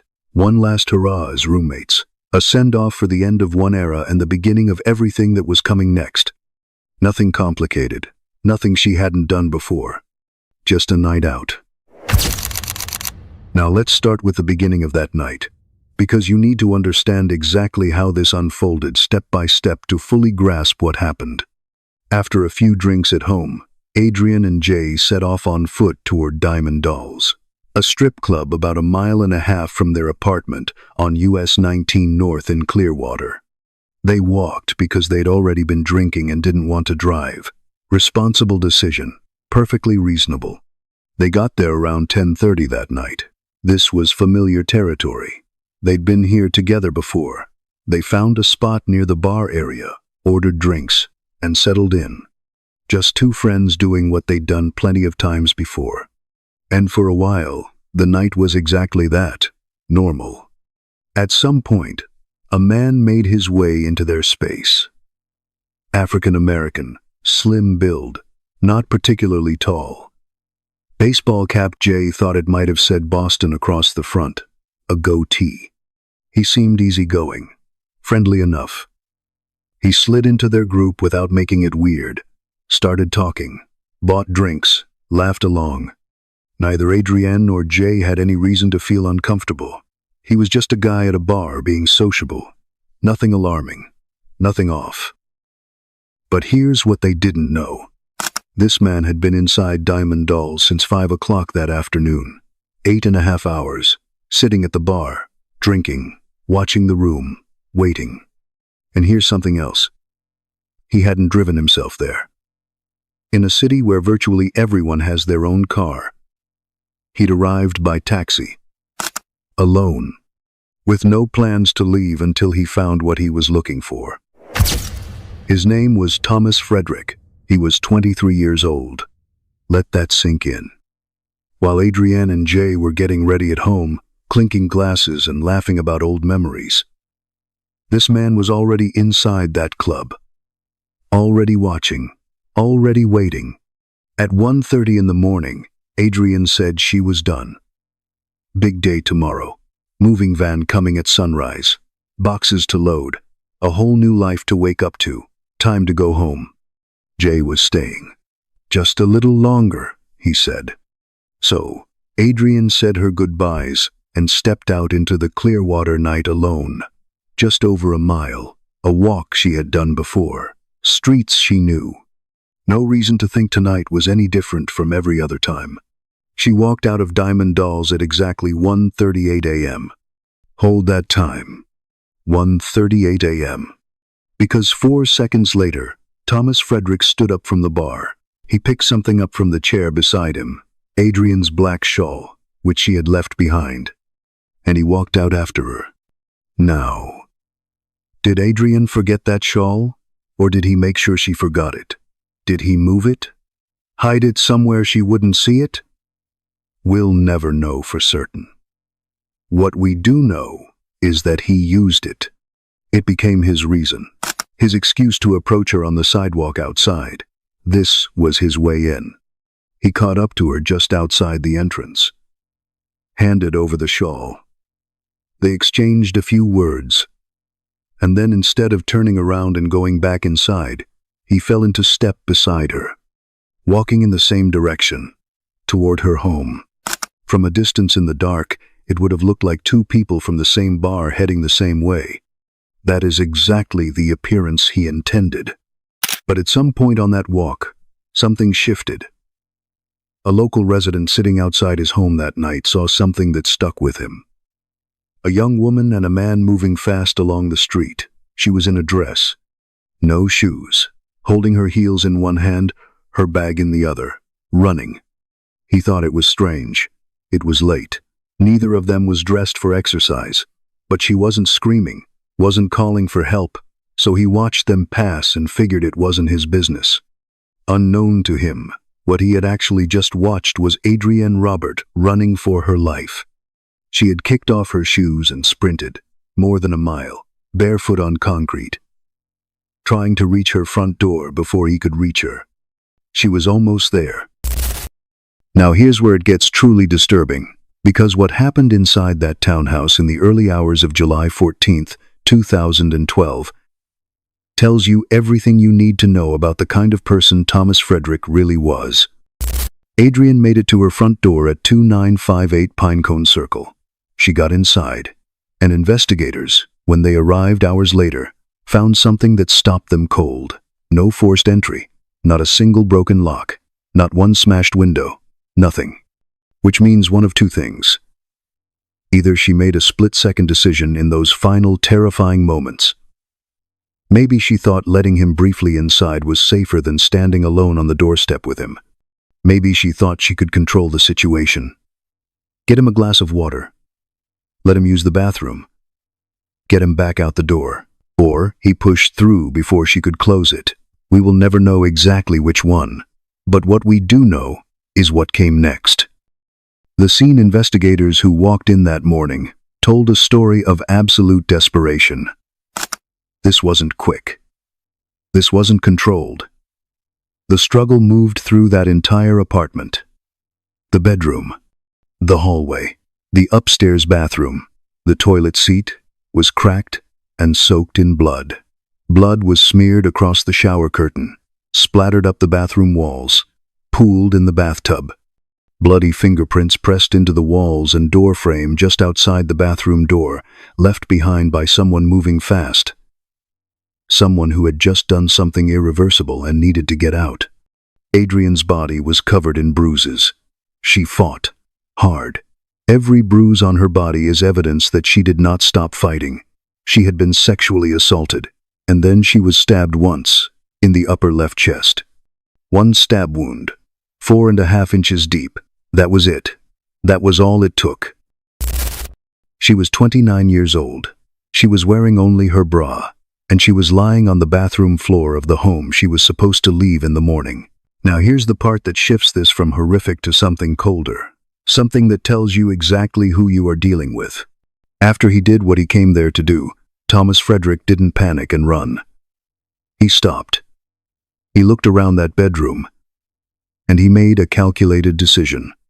He pulled out something sharp and cut a section of bedsheet, roughly 10 inches across, right out of the fabric, specifically targeting the spot where he believed his DNA had been left behind. He folded it up and took it with him when he walked out. Think about what that means. In the middle of all of that, after everything he had just done to another human being, He stopped. He thought. He acted deliberately to protect himself. He wasn't panicking. He was planning. But here's what he didn't count on. DNA doesn't follow rules about where it's supposed to stay. It had already soaked through that sheet, into the mattress beneath it. His DNA was on Adrian's body. His bloody fingerprints were on the walls. He had left an enormous amount of himself behind in that apartment, despite his best efforts. He took the fabric, but didn't take nearly enough to fully escape. Then he grabbed Adrian's car keys from the hook near the front door. Her bright orange Jeep was sitting outside in the parking lot. He got in, drove a few blocks, and abandoned it in a shopping center parking lot in Largo, with the engine still running and the headlights still on. Then he walked away through the lot. Unhurried. Casual. Like a man with absolutely nothing to hide. Back at the townhouse, the packed boxes sat exactly where Adrian had left them. The moving van was due at sunrise. Just after 3:30 in the morning, Jay walked through the front door. Happy, normal, like he'd done several times before. Only to get caught up in a scene so devastating, so dreadful, he couldn't help but cry as he called 911. And while he was on the floor of that bathroom, counting into the silence, 4, count out loud. 2, 3, 4. 1, 2, 3, 4. Just keep going, okay? The paramedics are coming as fast as they can. begging her to come back. Thomas Frederick was somewhere out there in Clearwater, calm, unhurried. And to him, he had already escaped. The paramedics got there as fast as they could. But Adrian Robert was pronounced dead at the scene. She was 29 years old. Her moving van was due at sunrise. The man who loved her was asleep across town, already dreaming about a proposal he had planned for her 30th birthday. And she was gone, while the man who took all of that from her was walking free. What happened in the hours and days after Adrian's body was found is one of the most remarkable pieces of detective work you'll hear about. Because on paper, this case had every reason to go cold. The entire block around Pinecone Circle was sealed off within the hour. Patrol cars everywhere. Crime scene tapes stretched across the street. A dangerous man was out there somewhere, and investigators had almost nothing to go on. No name, no face, no forced entry. A victim who had been killed by a complete stranger. The first call went to Adrian's parents, Mark and Lori, back in Maine. When Lori answered, the detective asked, "Is Adrian Robert your daughter?" She said yes. Then she asked, "Is she okay?" "No." "Is she alive?" Then the detective responded with two letters that changed their whole lives forever. "No." Lori screamed and threw her phone at the wall. Mark came running, picked it up off the floor, and heard the words come out of that detective's mouth that made him feel, in his own words, like he had left his own body entirely. As Mark and Lori were getting in a car and driving toward Florida, Justin Pounders was waking up on the other side of Clearwater getting ready for the best day of his life. Moving day. He drove toward the townhouse with the energy of a man whose future was about to start. He turned onto the street and found yellow crime scene tape everywhere. Her parking spot was empty, so he thought her Jeep had probably been stolen. Terrible timing, he told himself. He then walked over to an officer and asked what was going on. And just then, what he thought was a stolen car turned out to be the beginning of the worst moment of his life. Justin was immediately spoken to and then completely cleared. He hadn't done this. He had loved this woman. He stood on that street, in front of the place where the rest of his life was supposed to begin, and tried to process words that made no sense. How could this happen? Who could have done this to her? A short time later, investigators got the call about the Jeep, found in a shopping center parking lot in Largo, a few blocks from the apartment. Engine still running, headlights still on. Whoever had taken it hadn't even bothered to turn it off. Surveillance cameras at a nearby CarMax dealership had picked up a figure walking away from the area around 3:30 a.m. Baseball cap, long hair, shorts, completely unhurried. walking casually, like someone who had just parked their own car and had somewhere to be. But here's the thing. When detectives compared that figure to the man seen leaving Diamond Dolls with Adrian on the club's own cameras, they didn't match. Two different people entirely. The man walking away from the Jeep was someone else, unrelated. A coincidence in the worst possible case for coincidences. Detectives felt frustrated. Now their only real lead was the club footage. So they went back to it hard. They then verified Jay's statement completely. Confirmed on camera he and Adrian arrived together at 10:30 p.m. He left alone at 2:53 a.m. Everything he told them checked out. He was cleared. Then they tracked Adrian's exit. 1:38 a.m., walking out alone, and 4 seconds later, the man with the baseball cap following her out with her shawl. They watched them talk on the sidewalk. They watched them walk off together heading north toward Pinecone Circle. But then investigators did something crucial. They went further back, much further, all the way back to 5:42 in the afternoon. And there he was again, the same man. Arriving at Diamond Dolls, alone, by taxi. This time the camera angle was different, clear, daylight quality, a full, clean shot of his face. He had been inside that club for over 8 hours, drinking, watching, waiting. Now, in Clearwater, almost nobody takes a taxi. This is a city where everyone has their own car. The fact that this man had arrived by cab was unusual enough that investigators immediately pulled the taxi company's records for that pickup. The company gave them the phone number used to book the ride. And this is where everything changed. That number was already sitting inside the Pinellas County Sheriff's Office database. It had been logged 6 weeks earlier, June 11th, after a Clearwater police officer had spotted a man walking alone in the early hours of the morning and stopped to question him. Got his cell number. Filed it as a suspicious person report. Routine. Forgettable. Not until now. The number belonged to Thomas Frederick, 23 years old. But here's the problem. He had no criminal record in Florida. None. Which meant there was no DNA sample on file anywhere to compare against what had been recovered from inside Adrian's apartment. So, they had his name and his face. But they could not yet prove he was inside that home. Sheriff Bob Gualtieri later said, "This was a hard one. This very easily could have been a whodunit." So, they made a decision. They put Thomas Frederick under full surveillance and they waited. Wherever Thomas Frederick went over the next 2 weeks, detectives were right behind him. They watched him go to work at Hit Promotion Products in Largo. They sat outside his home through the night. Every errand, every stop, every move. For 14 days straight, while Adrian's family buried their daughter and Justin tried to understand how to exist inside a life that had been hollowed out, a team of investigators followed a man they believed had done this and waited for him to give them something biological. 14 days. And then it happened. On an ordinary afternoon, sitting in a car going about his life like nothing had happened, Thomas Frederick smoked a cigarette and flicked the butt out of the window. Investigators then moved fast. They recovered it, rushed it to the Pinellas County Forensic Lab, and flagged it as the highest possible priority. The fear was real. If Frederick sensed anything was wrong, he could flee Clearwater and disappear. He had no ties strong enough to hold him in place. The lab came back faster than anyone expected. The DNA on that cigarette butt matched the DNA recovered from Adrienne Roberts' body. It matched the DNA soaked into the mattress beneath the cut section of her bedsheet. Thomas Frederick was Adrian's killer.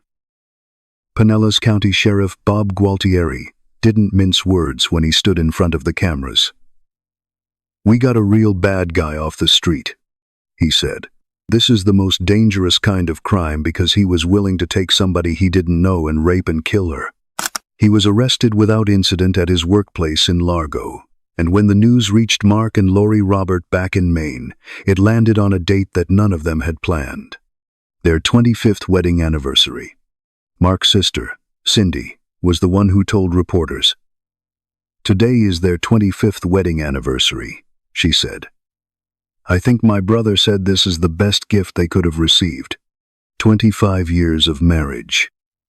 And the arrest of the man who took their daughter. Both on the same morning. Now here's where it gets infuriating. Because when Thomas Frederick sat down in that interrogation room, he didn't break down. He didn't panic. He didn't ask for a lawyer right away. He was calm, almost chatty. Think about that for a second. This man had just been arrested for murder, and he sat there like he was catching up with someone he hadn't seen in a while. Detectives started broad. They let him talk, let him get comfortable. He told them he went to clubs all the time, made friends easily, had drinks, danced, nothing unusual about his Friday nights. Then they showed him a photograph of Adrienne. He looked at it and said yes, he remembered her. She bought him drinks at Diamond Dolls. They danced, they chatted, met a friend, had a few more drinks. Tell us about your interaction with this girl this picture that we showed you. She bought me drinks. We danced at the club. Met a friend. Had some more drinks. Went to work. Then he went straight to work the next morning, same as always. I do that all the time, he said. Go out all night and still show up to work. Normal. Completely normal. Just a regular night out. Then detectives pulled up the surveillance footage and put it in front of him. There he was on screen, standing up from the bar the moment Adrienne walked out, picking up her shawl, following her through the door 4 seconds later, catching up to her on the sidewalk. The two of them walking off together toward Pinecone Circle. He watched all of it. Then he said they had walked to the end of the main road and gone their separate ways. Different directions. He barely even remembered doing it, he said, not until he just watched it back on that screen. Then detectives asked him directly, had he ever been inside Adrienne Roberts' home? If I did, I really don't remember. When I drink, I drink. Just so I'm clear, he continued. She went one way, I went another. I have not seen her since that night. Period. Have you ever been to her house? If I did, I really don't remember. I told you, when I drink, I drink. Just so that I was clear, she went one direction, you went another. Yeah. You never saw her again? I have not seen her since that night. Since you split at that intersection? I have not seen her since that night, period. That word, period, like it was settled, like it was the final word on everything. But detectives weren't finished. They told him about the witness, the neighbor who had been sitting on his porch and watched a young woman in a dress, barefoot, holding her shoes, running down the street, a man running right behind her. And just like that, the story moved again. She asked him to walk her home, he said now, and then she just wanted to run. She started running first. He was running with her, not after her, following her lead. He wasn't chasing her. He was keeping her company. Detectives looked at each other. This man was sitting here telling them that a woman in a dress, drunk, holding her heels, had spontaneously decided she needed to sprint a mile home in the middle of the night. And he just happened to go along for the ride. Then they put the DNA on the table, and everything changed again. Suddenly his memory came flooding back. All of it. Now he remembered going to her house. He remembered her feeling sick from drinking. He said she threw up. He said after that, they had consensual sex. And then, he said, that's when all hell broke loose. According to Thomas Frederick, after the sex, Adrienne went to the bathroom, came back with a knife, and came at him with it. He tried to defend himself. They struggled. He wrestled the knife away from her, and she was stabbed in the process. She threw up. Yes, we did have sex. And after that, that's when all hell broke loose. So basically, we got into an argument. She had a knife in her bathroom. And she swung. Once she swung, I got the defensive right then and there. So basically, the knife did plunge into her, but at the same time, I was hysterical. I didn't know what was going on. An accident. Self-defense. He didn't know what happened. He panicked. He didn't call 911 because he knew they'd blame him. Let that sink in. His story went from, "I haven't seen her since the corner," to "We had consensual sex and she attacked me with a knife," the exact moment DNA evidence was placed in front of him. His memory didn't return gradually. It returned the instant he understood he had no other choice. Detectives didn't believe a single syllable of it.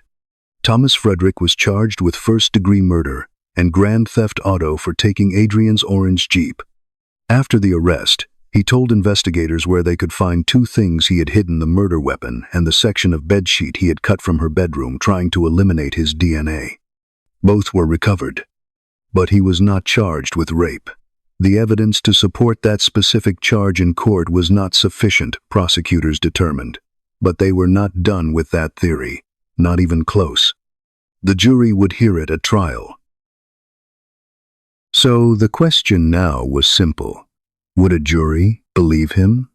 January 28, 2014. A year and a half after Adrian Robert was killed in her own bathroom, Thomas Hampton Frederick walked into courtroom B of the Pinellas County Justice Center in Largo, Florida, sat down at the defense table, and entered a plea of not guilty. Judge Thane Covert looked at him directly and asked whether his attorneys had discussed his defense with him before the trial began. Frederick nodded yes, and so it began. Public defender Lori Mahin stood in front of that jury and told them that what happened inside Adrian's townhouse that night was not murder, it was self-defense. She told them Adrian was taller than Thomas and outweighed him, that he was 23 years old, that he was scared, that he was immature. He was young. He was immature, she said. But just because somebody is young and immature and scared and defensive, it doesn't mean that he therefore committed the murder. She told the jury Adrian had invited him home, that the sex was consensual, that Adrian had become angry afterward and came at him with a knife, that Thomas had simply tried to protect himself. That was the argument, that a 29-year-old woman, drunk, sick, in her own home on the last night before the biggest morning of her life, had turned aggressor on a man she had known for a few hours and forced him to fight for his life in her own bathroom. Then prosecutor Noelle Festa stood up, and she told the jury who Thomas Frederick actually was that night, a man who had spent 8 hours inside Diamond Dolls deliberately watching Adrian drink, watching her get more intoxicated as the hours passed. Calculating, patient, waiting for the right moment. From the second he watched her stand up and walk toward the exit, Festa said, he had already decided what the night was going to become. He followed her out. He pursued her down the streets of Clearwater. He chased her as she ran barefoot on concrete, cutting her feet open with every step. And when they reached the townhouse, prosecutors said he held a knife to Adrian's eye on her own bed and raped her. Then he forced her into the upstairs bathroom and drove that same knife 4.5 inches into her chest. 4.5 inches. And here is the detail that Prosecutor Festa put in front of that jury that dismantled every word of the defense's argument. At the moment Thomas Frederick stabbed Adrian Robert, she had been so sick from the alcohol that she was on her knees vomiting into the toilet. She was not standing. She was not holding a knife. So how could she attack anyone when she was on her knees, drunk and defenseless, in her own bathroom? He knew she couldn't tell her story. Festa told the jury in her closing argument. So, he had already planned he was going to tell a story that worked for him. But the evidence told Adrian's story. Then came the moment that broke Mark and Lori Robert completely open. The medical examiner took the stand, and Mark Robert, sitting in that courtroom, made a decision. He stood up, he took Lori's hand, and the two of them walked out of the room before the testimony began. "I didn't want to hear that," Mark said afterward. "That doesn't bring her back. And I didn't want to know what she went through." He paused. "From what I gather, she fought very hard." He sat in that hallway, while a medical examiner described to a jury what had been done to his daughter. The woman he had watched grow from a firecracker little girl in Brunswick, Maine, into someone who had built her own company, found her own love, and was hours away from the beginning of everything she had worked for. He sat in that hallway and waited. The trial lasted 3 days of testimony and 4 days total. On Friday, the 31st of January 2014, the jury went to deliberate. They came back in less than 2 hours. The foreperson stood. The courtroom went still. Guilty, first-degree murder. Guilty, grand theft auto. Lori Robert was clutching a photograph of her daughter to her chest when the verdict was read. She and Mark wept. After everything, the identification, the surveillance, the cigarette, the interrogation, the trial, they finally had it. Mark Robert looked at the cameras afterward. His voice was steady, but his eyes were not. "The animal that took my daughter is now going to be in a cage like an animal should be," he said. Then, "It doesn't bring Adrian back, but justice was served today." He said being in the same room as the man who killed his daughter for 3 days had been almost unbearable. Frederick had sat through that entire trial showing nothing, no sympathy, no remorse. Not even when the jury came back. Mark said he acted cocky, right to the very end. And then came the moment that will stay with you. As bailiffs moved to lead Thomas Frederick out of that Pinellas County courtroom in handcuffs to begin a life sentence he will never leave, he turned toward the gallery where his family was sitting. He waved. "I love you," he said. And his mother and family members called back across the courtroom. "We love you too, baby. Don't worry about it. Don't worry about it." That's what they could say while Adrian Roberts' father watched from 20 feet away. Life in prison without the possibility of parole. In Florida, that sentence means exactly what it says. No review board, no parole hearing, no second chance. He will remain inside a cell at Hardy Correctional Institution in Bowling Green, Florida, until the day he dies. Mark Roberts said the prosecutors had been extraordinary throughout the entire trial. "They were so polished," he said. "They were just fantastic. They did everything impeccably." He said the quality of the support they received from Adrian's friends and from Justin's family had meant everything to them during that week in Florida. "They told us that if we needed something, anything, that they'd be there for us, and they were." He looked at the cameras one more time. "She just loved to live life," he said. Her smile was infectious. He stopped. "It's sad that we'll never see that again." Justice had been served. But for the people who loved Adrian Robert, walking out of that courtroom didn't mean walking back into the life they had before.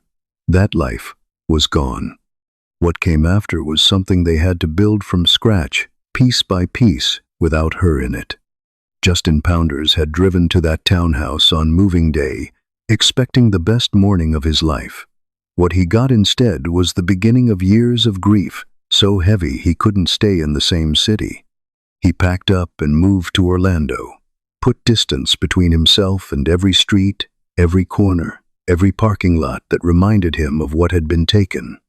And when I met Adrian, I felt like, wow, I mean, this is, who I was supposed to meet. And Mary, Justin Pounders, remembers clearly bringing a moving van to Adrian Roberts' Clearwater apartment in July of 2012. Instead of her warm smile there to greet him, detectives and crime scene tape. I'm kind of like, how could this happen? This isn't real.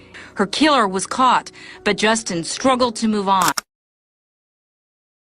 His mother, Debbie, never stopped praying for him, every single night, praying that her son would find someone who would make him happy again, that he wouldn't spend the rest of his life carrying this alone. A few years later, Justin joined Match.com and moved back to Pinellas County. A profile immediately caught his eye. Dark hair, great energy. Something about her just pulled him in. Her name was Amy Giberson. They started talking, texting every night, calling. By the time they met in person for the first time at a restaurant, they were already falling for each other. And then one day, Justin mentioned offhandedly that he used to have a crush on a girl in preschool, a girl named Amy. Amy went still. They both attended Sunshine Preschool in St. Petersburg at the same time, 30 years earlier. Justin's mother found the class photo, and there they were, 3 years old, sitting side by side in the same photograph. The same Amy he had adored as a small child was now sitting across from him at dinner. When Amy saw the picture, she burst into tears. "I was the Amy he had liked all those years ago," she said. They got engaged. In November 2016, Justin Pounders and Amy Giberson got married in front of 200 people at Mahaffey Theater in St. Petersburg, 30 years after they first met in a preschool classroom. Both of them believe completely, without hesitation, that Adrian had a hand in it, that somehow, from wherever she is, the woman who loved Justin and wanted his happiness made sure he found it. Both Amy and Justin are convinced this happy ending was set in motion by their guardian angel, Adrian. Everybody knew she wouldn't want me to be sad and by myself forever. You don't find love, it finds you. And then there is Lori, Adrian's mom. She holds onto her iPad the way most people hold onto photographs, because it's the only place in the world where she can press play and still hear her daughter's voice, still hear that laugh, still feel that energy that everyone who ever spent 5 minutes with Adrian described the exact same way. After Adrian died, Lori wrote a tribute to her daughter. Part of it read, "Your smile will be forever bright in all of us who had the pleasure to know you, to love you, and to hold you. I was so proud of you for making things happen in your life and standing firm on all your ideas. With all of your artistic talents, keep painting the sky full of beauty and many rainbows. I will be watching. I will be watching." That's a mother who refused to say goodbye, who found a way to stay connected to her daughter even after everything was taken from her, who still looks up at the sky and sees Adrian in it. And here's the thing about this case that you cannot shake once you understand it fully. Thomas Frederick had no DNA on file, no criminal record in Florida, no ties strong enough to hold him in place. If the camera system at Diamond Dolls hadn't been running that night, investigators would have had nothing. If the taxi company hadn't kept that booking record, if that phone number hadn't already been sitting inside a police database from a routine stop 6 weeks earlier, if the surveillance team hadn't held for 14 straight days, if he hadn't thrown that cigarette out of a car window on an ordinary afternoon. Every single one of those things had to happen, in sequence, without a single link breaking. And they all held. That cigarette, that one moment of carelessness from a man who had been careful enough to cut a section of a bedsheet out of a crime scene, that is what put him away for life and stopped this case from becoming cold. Here's what I want you to hold on to even after this video ends. Adrian didn't do anything wrong. She went out with a friend to celebrate. She made the responsible choice not to drive. She walked a route she had walked before, on streets she knew, in a city she had chosen to build her life in. None of what happened to her was her fault. Not one single part of it. Thomas Frederick is currently incarcerated at Hardy Correctional Institution in Bowling Green, Florida. He is serving life without the possibility of parole. He will not be released. He will not walk free. He will die inside that prison. And Adrian Roberts' name is still being spoken by her mother, who presses play on an iPad just to hear her voice one more time, by her father, who sat in a courthouse hallway so he wouldn't have to hear what was done to his daughter, by Justin, who found his way back to living and still believes she had a hand in it, and now by everyone who has watched this video all the way to this moment. That is not a small thing. Say her name in the comments. Adrian Robert. If this story stayed with you, and I believe it did, here's what I'm asking you to do right now. Hit the subscribe button if you haven't already, and turn on notifications.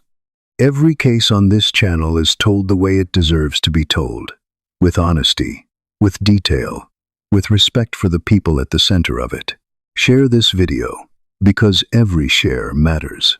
It's your own way of putting Adrian's name in front of more people.